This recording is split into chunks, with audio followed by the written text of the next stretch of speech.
तो स्वागत है आपका मेरे इस ओनली टॉपर स्टडी हमारे इस चैनल में आपका स्वागत है। और यदि आप यहाँ पर सर्वोदय विद्यालय प्रवेश परीक्षा 2026-27 की तैयारी करना चाहते हैं और अपने सिलेक्शन को पक्का करना चाहते हैं तो कृपया हमारे इस प्यारे से चैनल को सब्सक्राइब कर लीजिए, क्योंकि यहाँ पर हम अपने इस सर्वोदय विद्यालय प्रवेश परीक्षा 2026-27 की तैयारी करवा रहे हैं, फ्री में तैयारी करवा रहे हैं और प्रतिदिन आपसे 50 प्रश्नों का टेस्ट ले रहे हैं और विजयी छात्रों को उनका रिजल्ट घोषित कर रहे हैं। इससे आपकी तैयारी और भी मजबूत होती जाएगी। और यदि आपको भी टेस्ट देना है, हमारे ग्रुप से जुड़ना है और ऐसे ही तैयारी करनी है तो सबसे पहले हमारे इस प्यारे से चैनल को सब्सक्राइब कर दें। और हम यदि आपको ये पीडीएफ चाहिए या फिर ग्रुप में जुड़ना है, अगर आप ग्रुप में जुड़ते हैं तो आपको समय समय पर परीक्षा से संबंधित अपडेट बताए जाएंगे। एडमिट कार्ड कैसे डाउनलोड करना है, पेपर में क्या लेकर जाना है, ये सब इन्फॉर्मेशन मिलेंगी। और हमारे ग्रुप से जुड़ जाइए, जिससे हम आपको ये पीडीएफ भेज दें और आपको इस क्विज़ में शामिल कर लें, जो हमारे ग्रुप के बच्चे टेस्ट को देते हैं। तो चलिए स्टार्ट करते हैं। यदि आपको ग्रुप में जुड़ना है तो बता दीजिएगा, हम जिस कमेंट बॉक्स में लिंक पिन कर देंगे। चलिए स्टार्ट करते हैं हम अपने प्यारे से गणित के प्रश्नों को। और यदि अगर आपको और अगली वीडियो किस पर चाहिए, किस विषय पर, आप हमें कमेंट में अवश्य बताएं। तो पहला हमारा प्रश्न है संख्या जो हमारी है वो क्या है, -5/9 का योज्य प्रतिलोम क्या होगा। तो यहाँ पर आप ध्यान दीजिएगा, यहाँ पर पूछ रहा है योज्य प्रतिलोम में हमेशा उसका विपरीत होता है। विपरीत का मतलब ये नहीं कि आपका व्युत्क्रम, मतलब जैसे ये माइनस के होंगे तो ये प्लस में हो जाएगा। तो आपका राइट आंसर कौन सा होगा इनमें से, 5/9 आपका राइट आंसर है। प्रश्न दूसरा है हमारा, यह है कि x² - 9 के सही गुणनखंड कौन कौन से हैं। तो आपका राइट आंसर है x+3 और x-3। और एक समबाहु त्रिभुज के प्रत्येक कोण का मान कितना होता है। ये इतना इजी जो ये हमारा क्वेश्चन जो है वो वेरी इजी है। कैसा है, बहुत इजी सवाल है हमारा, इसलिए आप इसे कमेंट में आंसर दीजिए। इसका कमेंट में आंसर दीजिए भाई। कमेंट में हमें बताइएगा एक समबाहु त्रिभुज में प्रत्येक कोण का मान कितना होता है। तो आप कमेंट में बताइए, हम इस प्रश्न को छोड़ देते हैं। सबसे छोटी अभाज्य संख्या कौन सी होती है। तो हमारी सबसे छोटी अभाज्य संख्या 2 होती है। अभाज्य संख्या या सम संख्या 2 होती है हमारी सबसे छोटी। और यहाँ पर आप आज ध्यान दें, आज मैं आपको एक रूल बता रहा हूँ ये घातांक वाले का, कि यदि कितनी भी बड़ी कोई संख्या हो, अगर उसमें 0 की घात है तो मतलब उसका मान हमेशा 0 की घात है ना। जैसे हमारा इसका 2 की घात 0 मतलब 1 होगा, 3 की घात 0 मतलब फिर से 1 होगा। जिसमें 0 की घात लगी है समझ लीजिए 1 है, और इन्हों को जोड़ें कितना आएगा, 3 आपका राइट आंसर हो जाएगा। इसके बाद वृत्त की सबसे बड़ी जीवा क्या होती है। वृत्त की सबसे बड़ी, हमारा वृत्त जैसे हमने एक वृत्त बना लिया, वृत्त की जीवा पूछ रहा है, जीवा वृत्त की जीवा सबसे बड़ी कौन सी होती है। तो व्यास आपका यहाँ से इतना बड़ा, ये हमारी केंद्र होता है, इधर की परिधि होती है, और ये पूरा व्यास सबसे बड़ा जीवा है। तो राइट आंसर क्या है आपका, व्यास आपका राइट आंसर है। यदि किसी संख्या का 20% 40 है तो वह संख्या कौन सी होगी। मान लीजिए किसी संख्या का 20%, 20/100 कितना है, 40 है। तो आपको राइट आंसर बताना है। तो आपका राइट आंसर है, यहाँ पर हम इस जीरो से काटेंगे। और यदि हम सरल नियम का प्रयोग करेंगे, हमें क्योंकि शॉर्टकट लगाना होगा, कोई हल थोड़ी ना करना है हमको। तो यहाँ पर आप गेस करिए कि यदि किसी संख्या का 20% मतलब 100 में से 20, तो आप 20 को हम कितनी बार गुणा करें कि 100 आ जाए। 20 का किससे हम गुणा करें कि 100 आ जाए। 20×5 = 100। इसी तरह 4 का आप गुणा कर दीजिए 5 से, 4×5 = 20 मतलब 40×5 = 200 आपका राइट आंसर होगा। शॉर्टकट बिल्कुल मैंने ट्रिक बताई है। और 5 सेंटीमीटर भुजा वाले वर्ग का क्षेत्रफल क्या होगा, तो राइट आंसर जो होना चाहिए 25 वर्ग सेंटीमीटर। वर्ग की बात हुई है ना हमारे यहाँ, वर्ग, ये हमारा प्यारा सा वर्ग है। इसकी अगर एक भुजा कितनी है, 5 है, तो इसका जो इनर एरिया बताना था, आंतरिक क्षेत्रफल बताना था, तो अब यहाँ पर आपका राइट आंसर है, इसका सूत्र होता है भुजा गुणे भुजा या भुजा गुणे स्क्वायर। तो आपका राइट आंसर है 5 गुणे 5 बराबर 25। इसके तत्पश्चात हमारा 5/8 को प्रतिशत में बदलना है, तो 5/8 को किस में बदलना है, प्रतिशत में। 100% ऐसे ये नियम होता है। और यदि हम यहाँ पर प्रतिशत में बदलें तो हमारा राइट आंसर क्या होगा, अब इसे काट लीजिएगा, तो राइट आंसर आपका 62.5% आपका राइट आंसर होगा। इसके बाद ये हमारा परिणाम, मिश्र संक्रियाएँ आ गई। मिश्र संक्रियाएँ हमारा है जैसे -4 गुणे -5 गुणे -2। तो यहाँ पर आप देखेंगे कि 5 को 20 आपको यहाँ आया, 20 आया।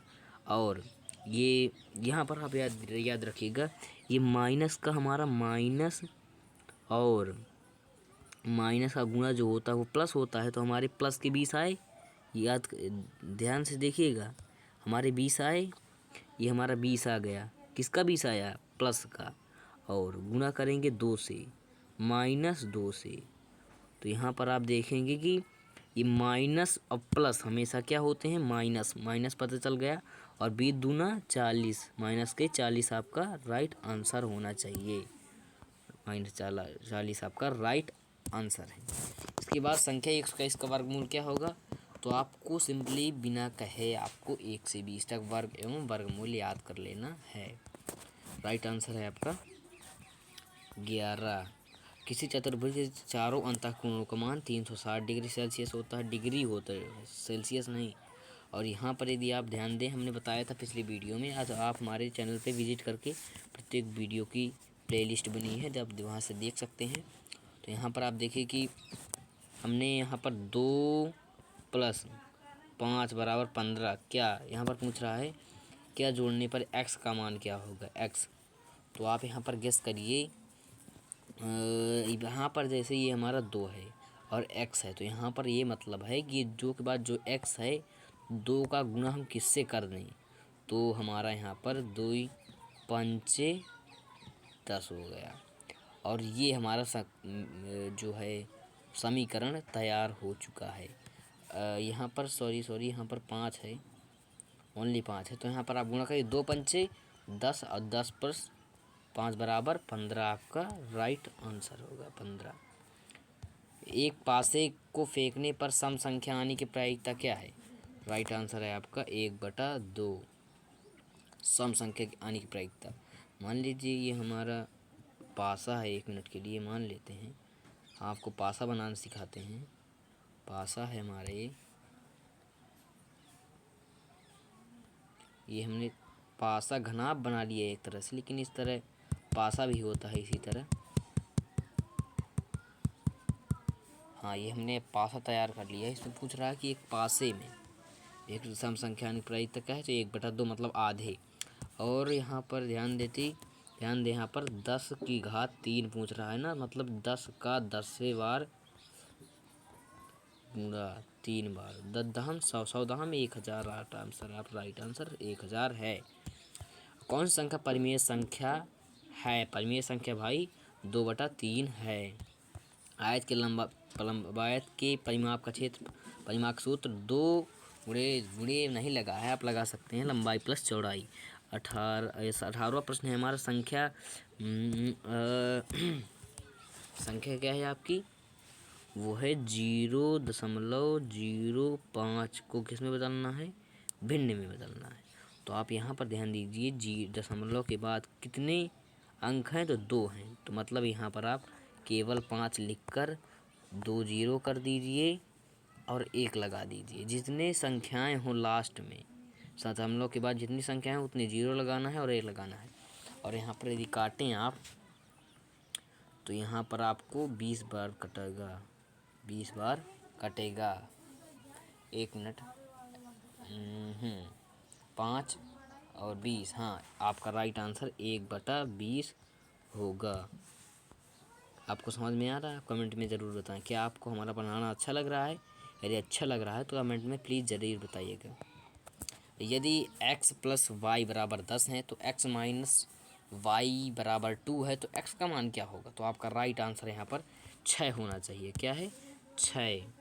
और 1000 का वर्गमूल क्या होगा? तो आपका राइट आंसर है 10।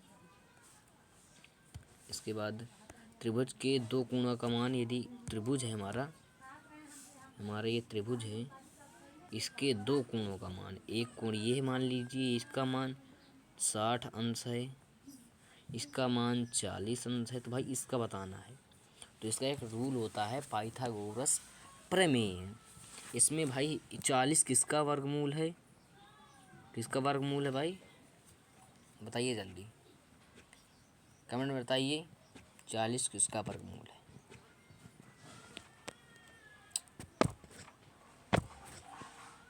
तो यहाँ पर हमारा राइट आंसर आप कमेंट बताइएगा, लेकिन राइट आंसर हमारा 80 है हमारा। इसके बाद माइनस 7 की घात 2 माइनस 5 की घात 2 का मान क्या होगा? तो यहाँ पर आपका राइट आंसर 24 होगा। 24 होगा। और इसके बाद पाइथागोरस प्रमेय का लागू होता है। पाइथागोरस प्रमेय जो आपका किस में लागू होता है? तो आपका राइट आंसर जो होना चाहिए वो समकोण त्रिभुज पर लागू होता है। अच्छा, 25% का संख्यात्मक मान भिन्न में क्या होगा? 25% का आपका मान निकालना है। 25/100 कर देंगे तो 25 एकम 25, 25 चौको 100, 1/4 आपका राइट आंसर होगा। बेलन का साइलेंडर आयतन, मतलब आयतन बेलन का पूछ रहा है, तो आप याद कर लीजिए r πr² πr² बीजीय सर्वसमका यानी a² - b² का मान क्या होगा? तो आप सूत्र याद कर लीजिए बीजगणित के, सिंपली सभी किताबों में उपलब्ध होते हैं गणित के। Right answer -a + b a - b। अच्छा, संख्या 64 जो है हमारी, वो एक पूर्ण वर्ग के साथ क्या है? पूर्ण वर्ग तो है ही है, और क्या है? राइट आंसर है पूर्ण घन भी है भाई हमारी ये। और हमारा यदि हम जोड़ करें, भिन्न के जोड़ भी आप सीख लीजिएगा, मैं अगली वीडियो में बता दूंगा यदि आपको नहीं आते हैं। यदि आते हैं तो कोई बात नहीं, आपका राइट आंसर है 5/4। एक ठोस घन में कुल कितने फलक होते हैं? तो राइट आंसर है आपका 6 फलक होते हैं। ठोस घन बनाएं क्या? चलिए बना लेते हैं। उसी समय का जो उस टाइम बनाए थे बस वही है। ये हमारा रेडी हो चुका है, 1 मिनट। और ये हमारा देख लीजिए, आप भी सीख लीजिए भाई, आपको भी कभी बनाने को आ सकता है। सिंपली हमने घन तैयार कर लिया। इसमें कितने फलक होते हैं? 6। यदि किसी x का मान कितना है? x का मान यहाँ पर आप रूल के हिसाब से चलिएगा। कितना? यदि x = 2 है, x जो है बराबर कितना है? 2 हमारा है, x 2 है। यदि हमारा x =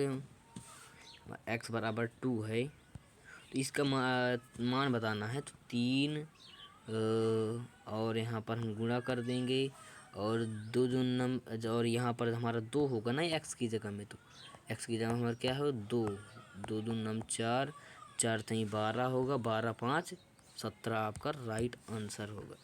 तो सिंपली हमने यहाँ पर कुल 30 क्वेश्चन हल कर लिए हैं, और मेरे पास 50 टोटल क्वेश्चन है इसमें। और यदि आपको अगली वीडियो में गणित के और 50-20 क्वेश्चन जो हमारे बाकी रह गए हैं उन्हें भी चाहिए, तो प्लीज़ आप एक बार कमेंट में बता दीजिए। और हमारे इस व्हाट्सएप ग्रुप से भी जुड़ जाइए, और हमारे चैनल को भी सब्सक्राइब कर लीजिए, जिससे आपको आपकी तैयारी बेहद महत्वपूर्ण और भरपूर तैयारी हो सके, जिससे आप सर्वोदय में सफल हो सके। और हाँ, यदि आपने इस वीडियो पर क्लिक किया है तो समझिए हम आपकी सफलता दिलाने का पूरा प्रयास करेंगे। यदि हमारे आप व्हाट्सएप ग्रुप से जुड़ जाते हैं तो हम आपको वचन देते हैं कि आपकी सफलता दिलाने में हम पूरा आपका सहयोग करेंगे और हमारा वचन है कि हम आपको सर्वोदय विद्यालय में अवश्य पास कराएंगे। इसलिए हमारे इस ग्रुप से जुड़ जाइए जिससे आपकी सफलता 99% कन्फर्म हो सके और आपको सफल करना हमारा काम है। बस इन्हीं शब्दों के साथ मैं अपनी वाणी को विराम देता हूँ। यदि आपको वीडियो पसंद आए तो लाइक, सब्सक्राइब और अपने दोस्तों के साथ भी शेयर करें और हमारे ग्रुप से जुड़ जाएं। अब अगली वीडियो किस पर बनाएं प्लीज़ कमेंट में बताएं।